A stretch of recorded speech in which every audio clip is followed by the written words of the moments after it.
Welcome to this edition of Road Warrior. I'm your host, Grant Roberson. Now, we try out the 2014 Subaru BRZ. Now, that's obviously a two-door offering with a 2+2 design inside, and we're going to dive into this vehicle and really see what it has to offer for a fairly economical price.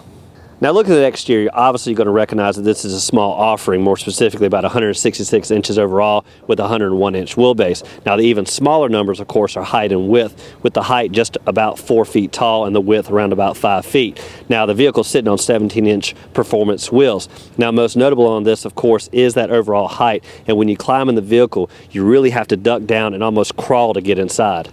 Now, the exterior draws on a lot of sports lines. Maybe you've seen it on the 350Z, even on the Scions and some other sport models, even like the Toyota Celica back in the day. And what's great about it, they of course have not reinvented the wheel. Has some nice sleek lines, a very broad front end there, and a little bit of curvaceous ends on the front and the sides. Now, what I like about the design, it really doesn't have that chiseled look that maybe even the Mitsubishi Eclipse went to for years, where it had those kind of chiseled lines. I kind of like the smooth angles, and it really gives you that sports car heritage that you're looking in a two-door coupe like this. Now, the exterior is covered in body color from front to back, and there's really no chrome to be pronounced in this vehicle, which I love on a sports car. Now, what I love on this vehicle is that front end and that menacing headlight that you're going to see. Now, around the vehicle, you got kind of a lower fascia, really gives that low profile that you look for on a vehicle. Of course, you want it to be low, have good aerodynamics, and really give you that sports car feel.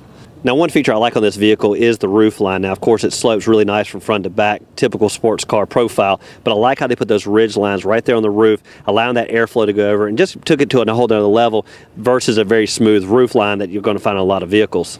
Now, all the design elements come together at the back end with that typical sports car look with the sloped rear end and a little bit of maybe a built-in spoiler on that rear trunk lid. Now, this vehicle, unfortunately, does not come with a smart key system. It is traditional, but what I like back here is, of course, you got the pop-up trunk that's going to pop up and give you decent cargo space. Now, what's shocking is it's a little bit tight on the inside for the people, but there is decent cargo space back here, about 6.9 cubic feet.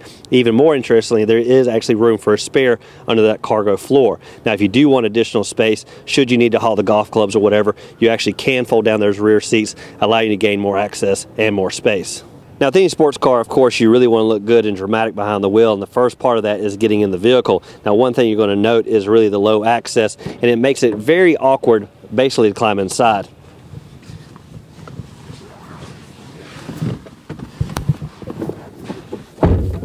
Now, once you fall inside this vehicle, you're really going to notice its typical sports car styling. Most notable is the seating, which is going to be tight and really kind of snugs you in there. Now, if you got a little bit bigger build, that may be uncomfortable. Now, one thing I do like, of course, has plentiful legroom up front, around about 41.9 inches. Now, in the back, this is a 2+2 design with legroom numbers supposedly under 30 inches, but actually it's basically none, as that seat really is just for hauling items and other things like that. Because if you put people back there, these front seats really have got to slide forward.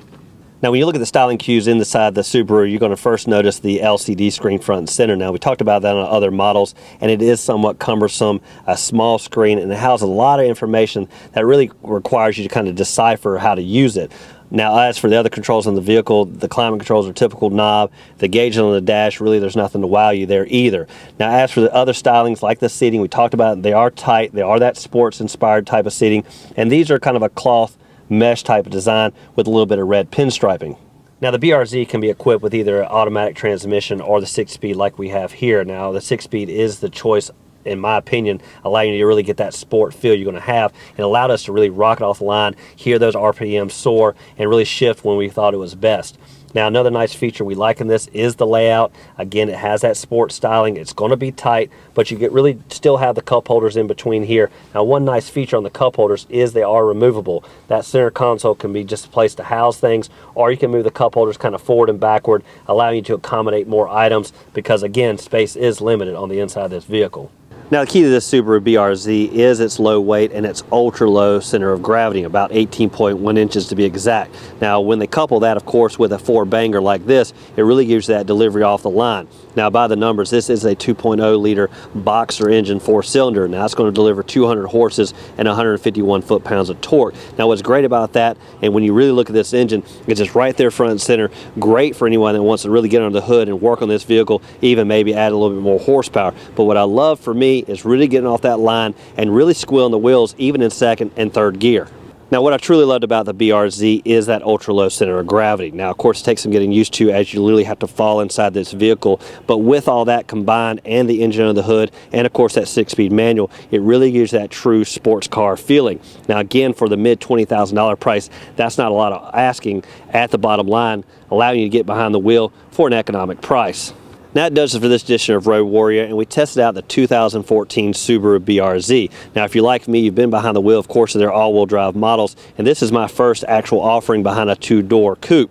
Now, what I loved about this vehicle, again, it's stark comparison to their kind of off-road vehicles, and really puts sport behind the wheel of their Subaru lineup. Now, again, I'd like to thank you for watching this edition of Road Warrior. I'm your host, Grant Roberson. As always, keep both hands on the wheel and eyes straight ahead.